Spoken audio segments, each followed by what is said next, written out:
Another day is dawning, a new song on the air. A brand new hope is forming, adventure take me there. It's a new day for me, and nothing in this world will interfere. This is my year. This is my year. Hello, I'm Emery King. It's been a year of new beginnings for many families at the Children's Hospital of Michigan, a proud member of the Detroit Medical Center. Today, we rejoice in the health and happiness of 4 special kids who received life-saving transplants in this very building. And by early next year, we'll be helping even more families in our brand new hospital right behind me on our main campus here in Midtown Detroit. This new 6-story, nearly 250,000 square foot facility will help us continue providing pediatric care to children and their families in the Detroit metro area and across the country. We begin with baby Jackson Hillier of Wayland, a small town near Grand Rapids, 170 miles from the Children's Hospital of Michigan. A few weeks after his birth, his mother, Heather, noticed his skin was turning yellow. After a number of tests, his local doctors determined his liver was failing and his only hope was a transplant. When you hear that your child needs a liver transplant, you feel desperate. It hits you like somebody punched you in the chest. Jackson was suffering from alpha-1 antitrypsin deficiency coupled with biliary atresia, which means his bile ducts weren't working. As the bile backed up into his liver with no means to drain, his liver was failing rapidly. Jackson's doctors referred him to the Children's Hospital of Michigan Pediatric Liver Transplant Program, which is one of only 2 such programs in the state. When I met Dr. Zuby, I liked him immediately, and I was so nervous. In Jackson's first appointments, I would almost have a panic attack, like, I can't listen, I have to breathe. And I remember him saying, like, you need to hear this, you need to know what's going on. It was the first time that a doctor was like, chill out, you have to take this in. And I think I needed that. I needed to hear how sick Jackson was, and I needed to know the facts so I could take better care of Jackson, and I think he knew that. While Jackson was waiting for his liver transplant, just like all the other patients that have cirrhosis or liver failure in his age, the kids will get sick. And he was turning more yellow. He was having collection of fluid inside his abdomen. He required tube feedings to make him gain weight because he was losing weight. If he did not get the liver transplantation, then he would have died. Dr. Zuby consulted liver transplant surgeon Kelly Collins to help evaluate Jackson.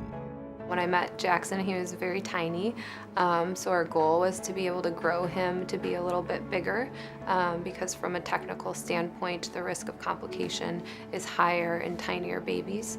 As Jackson waited for a liver to become available, he was cared for by an expansive liver transplant program that includes more than 20 medical, surgical, nursing, and support professionals.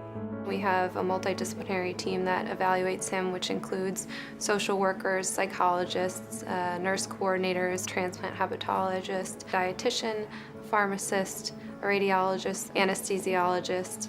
We work with the pediatric surgeons, the pediatricians, and hospitalists.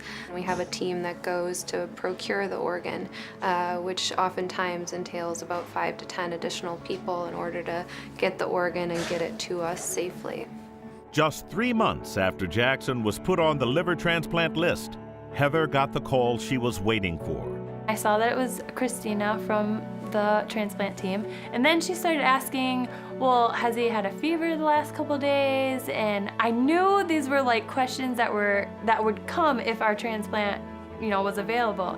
And so I was like, yeah, he's like no fever, doing good. And she's like, well, we have, an organ for you. And I didn't feel like it was real. It was excitement, it was fear, it was happiness, it was unreal, it was every emotion you can feel all at the same time.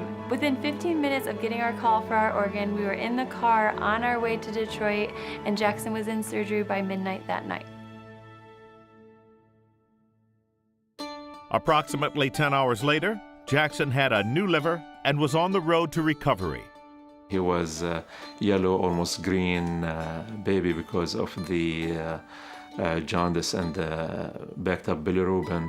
But within a few hours after the transplant, we were very surprised to see that his color became normal. He really recovered very nicely. And then you could see the real Jackson, the very happy Jackson. After Jack's surgery, it's like a whole new baby. This is because you've been so brave throughout this whole process. You haven't complained. You've been such a champ, and we're so proud of you. Today we're bringing Jackson home, and I'm so excited to go see my other kids and have him at home and just be comfortable and see him get better every day there too. I figured as much. Oh my God. Yes.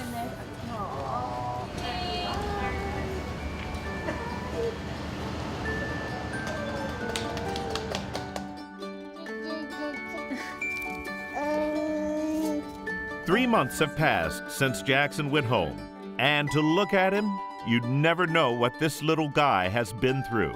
I feel like he knows that he's better and he's not gonna let anything hold him back. It's on for him. For the rest of his life, Jackson will be on medication, so his body doesn't reject the new liver. But otherwise, he'll continue to grow and thrive like any other child. Hi, Jackson. How are you? I love the doctors and nurses and everybody that I've came across at Children's Hospital of Michigan. They have made me feel so comfortable, and I seriously feel like the transplant team especially, I feel almost like they're my family. Jackson! The mom is an amazing mother. She loves him a lot. None of this could have happened without mom's dedication.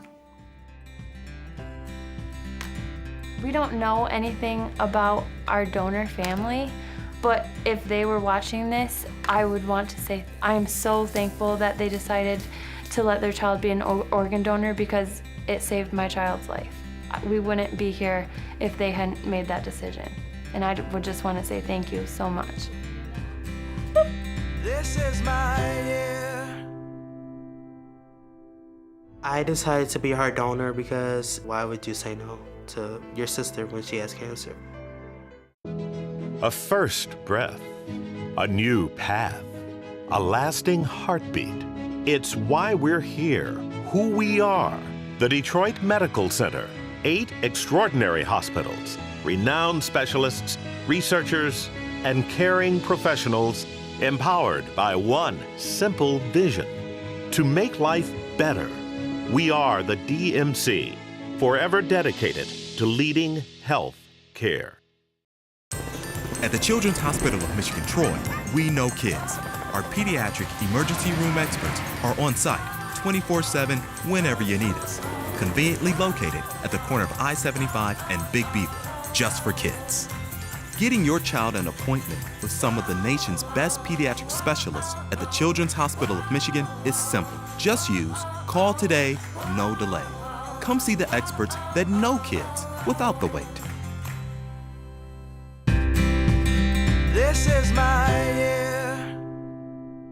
In her senior year, with dreams of college ahead, 18-year-old Amani Mathis of Grosse Pointe Farms began suffering from intense and regular stomach pain. After several visits to a local hospital, she was delivered a blow that put all her future plans on hold. Amani had Burkitt's lymphoma, a rare and aggressive form of cancer that required immediate treatment. A temporary side effect of Amani's treatment made her eyes extremely sensitive to light. So rather than be interviewed under the bright camera lights, she spoke to us by phone. When I finally found out that it was the cancer, it was devastating. Amani's mother, Lakeisha, was there by her side. I would have never thought that my daughter would have this type of illness, but this is what God gave us, and this is what we got to deal with, but we want to stay positive and maintain the best we can. After her diagnosis, Amani underwent 4 months of chemotherapy. At the end of her treatment, she was given more bad news. And unfortunately, it was the lymphoma, it was back.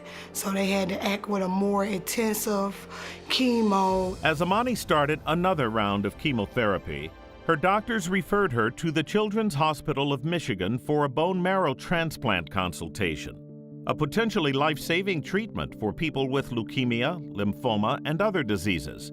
Pediatric hematologist and oncologist Dr. Suraya Savasan discussed two options with Amani. First one was using her own bone marrow stem cells. The other option was using somebody else's bone marrow cells. With the decision made to proceed using someone else's bone marrow, testing revealed that Amani's brother and mother were both only a 50% match for her, and a search for an unrelated donor came up empty. That's when Dr. Savasan decided to try a haploidentical transplantation, also known as a half-match bone marrow transplant, using Amani's brother's bone marrow, a first at the Children's Hospital of Michigan. It was an automatic yes. Why would you say no to your sister when she has cancer? Historically, haploidentical transplants have been associated with significant complications due to a lower degree of match. However, with the recent advancements pioneered by the Johns Hopkins Bone Marrow Transplant Group has significantly changed the clinical course of related haploidentical transplants. Using a drug called cyclophosphamide, the patient's immune system is prevented from rejecting the transplanted bone marrow. While side effects can still occur, this method is proving very successful and means almost anyone who needs a bone marrow transplant can be matched with a potential donor.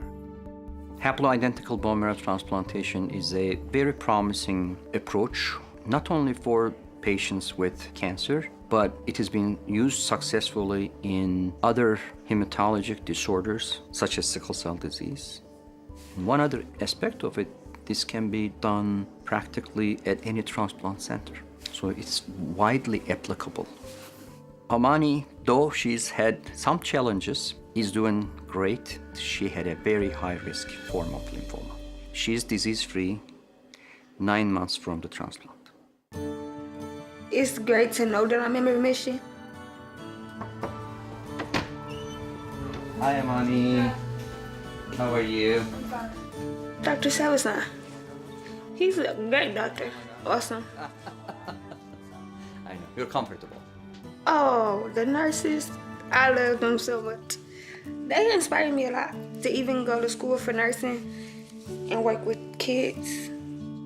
My hopes and dreams for Amani is that she stay free of cancer. I just want to be able to support her and be her mom and just move on with our life. You look really good, Amani, and smile, the face is back. For anyone who's my age or younger going through cancer, don't ever let it bring you down.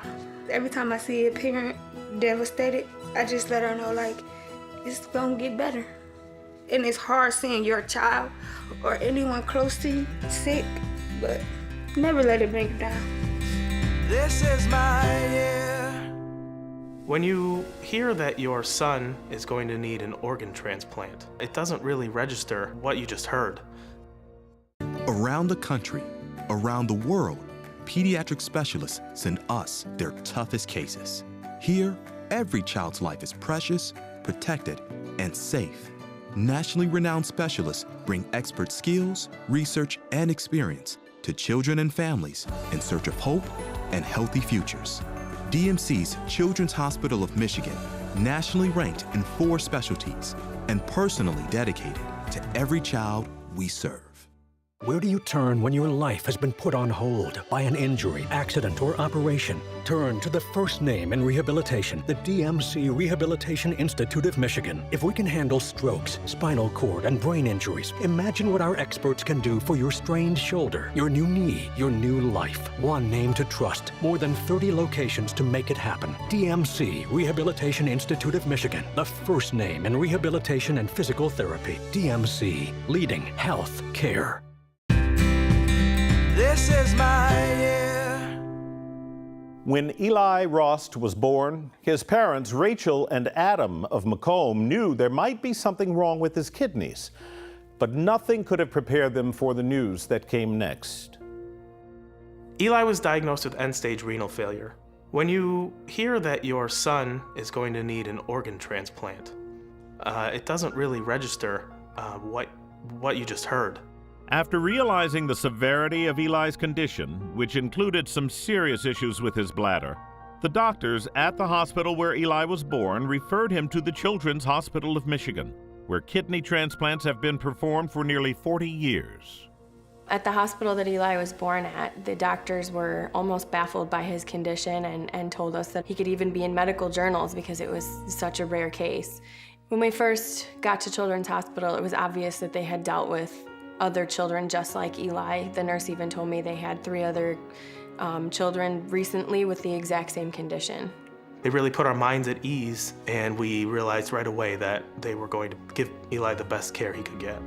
One of the first things they did was put Eli on peritoneal dialysis to remove the waste products from his blood since his kidneys couldn't do the job.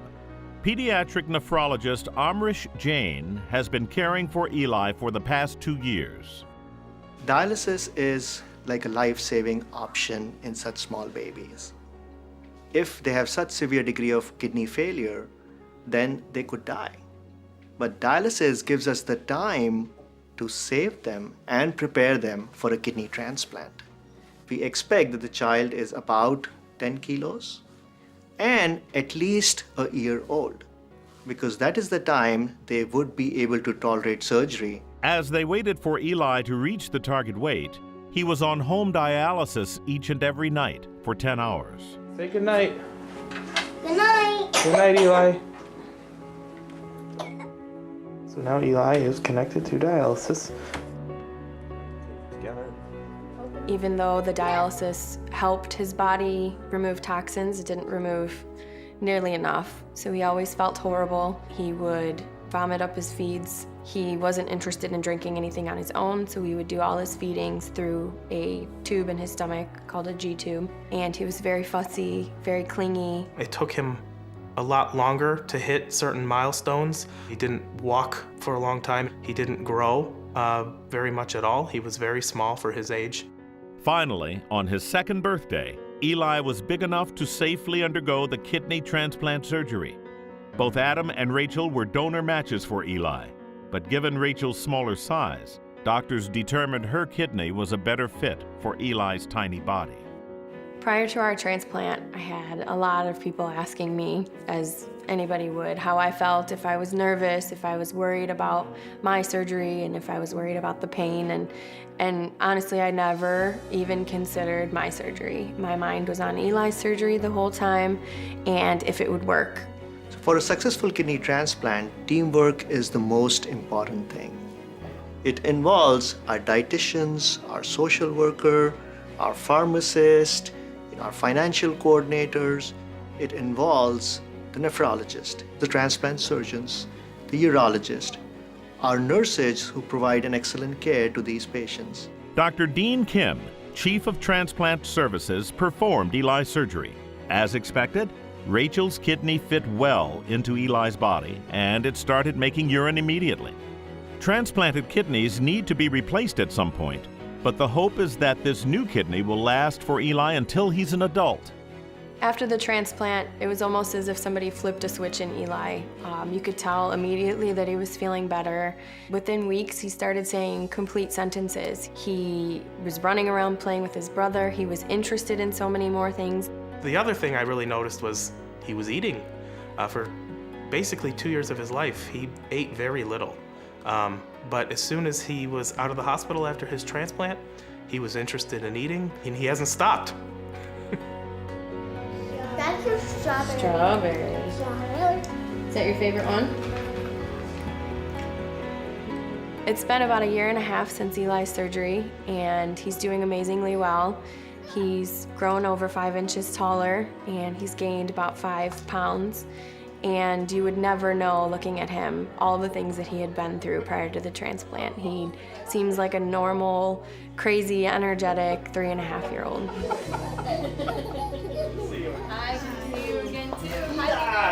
Our experience with the doctors at Children's Hospital has been phenomenal. The doctors and the staff are our extended family. We invited them to Eli's one-year kidney anniversary party, and they all came. They all celebrated with us. It was just amazing to have so many caring doctors on Eli's side, and just knowing that they're always there for us. That is so good. It's been a difficult journey, Eli's kidney disease.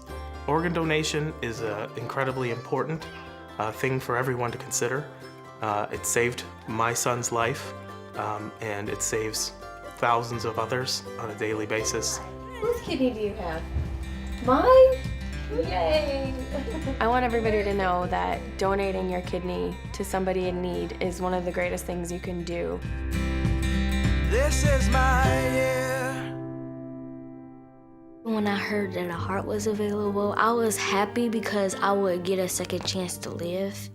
Waiting days for a doctor's appointment can be a big worry, especially when it's your child. That's why the Children's Hospital of Michigan has made it simple to see expert specialists. Introducing Call Today, No Delay.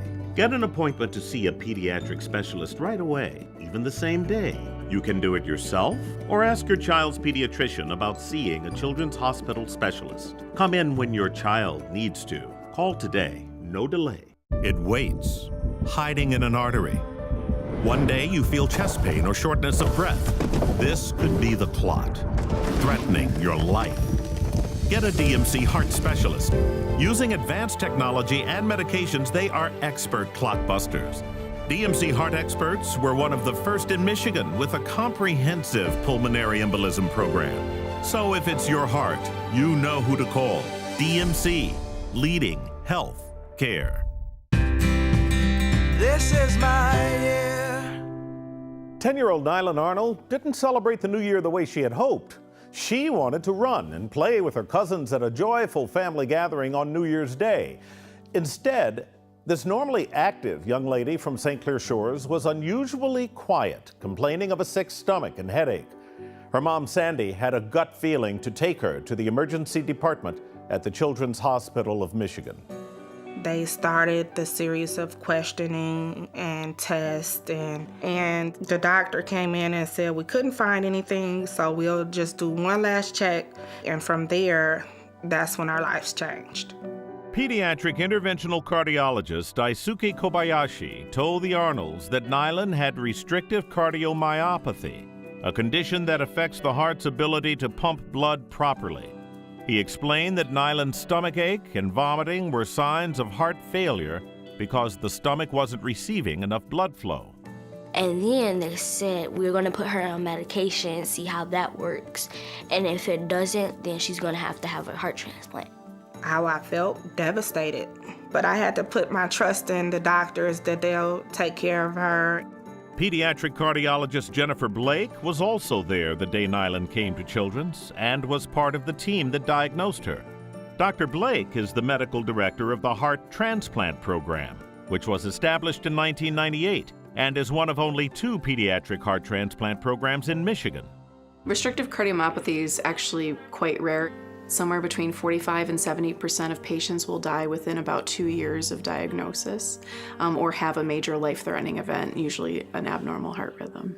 After trying medication to manage her condition, it was determined that a heart transplant was Nylan's only option. She spent the next 2.5 months in and out of the hospital while she waited for a heart to become available. As the days wore on, a fear about the surgery started to grow inside Nylan that she didn't share with anyone.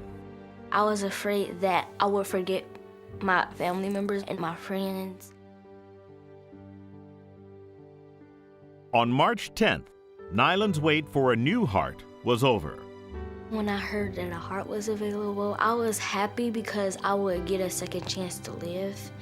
And I was kind of sad because the family that let me get the heart, I was sad for the person who died. Dr. Hal Walters, chief of cardiovascular surgery, performed the transplant. There are certain situations where children don't have any other options but to literally replace their heart. And to have a program where we can do that is the greatest feeling in the world, because I'll tell you honestly, putting in a new heart is not the most technically demanding thing that we do as heart surgeons. but I think it has to be one of the most satisfying things that we do. Nyland's surgery went off without a hitch. After surgery, Nyland was delighted to see and recognize her mom at her bedside. It made me feel like really, really happy, and it made me feel good.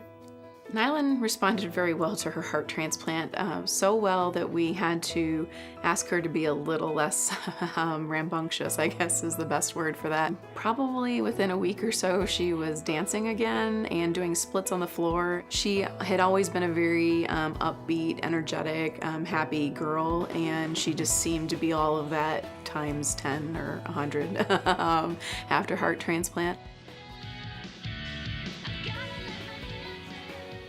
As happy as I was feeling that Nyland did get the heart, it was bittersweet for the family who donated, who lost a member of their family. I'm humbly grateful. You're not no grown up. Give me that. Nyland's doing well. She's back at school. I'm back at work. New home and new beginnings. I made this heart for the donor family, and it says, "Thank you so much for my heart. Love you, from Nyland." This is my year. Thanks to the loving gift of organ and tissue donation, a new day has dawned for each of these children. Donors have the power to save lives, and you can help save a child when you choose to be a donor. If you'd like more information on organ and tissue donation, please visit giftoflifemichigan.org. When we see you next year, the DMC's Children's Hospital of Michigan's expansive new addition and updated facilities will be open for business. We spoke to hospital CEO Luann Thomas Ewald about what we can expect in the coming months. This year was such an exciting year for us with the opening of Children's Hospital of Michigan Troy. That facility has served so many families within Oakland, Macomb, and Wayne counties. We couldn't be more proud of that facility. But next year, we have even bigger and better things. What we have is our new Children's Hospital of Michigan on our downtown Detroit campus. It has been a long-awaited project which we will finally see come to fruition next year. What we will see in this new building are expanded operating rooms, a new emergency room, our new neonatal unit, and our new critical care units. All of these facilities together will provide the best care for children throughout our state, and we will continue with that tradition we have had for years. If you'd like to keep track of the construction progress or learn more about the leading pediatric care at Children's, please visit childrensdmc.org. I'm Emery King, and we wish you a very happy holiday season. And nothing in this world will interfere. This is my year.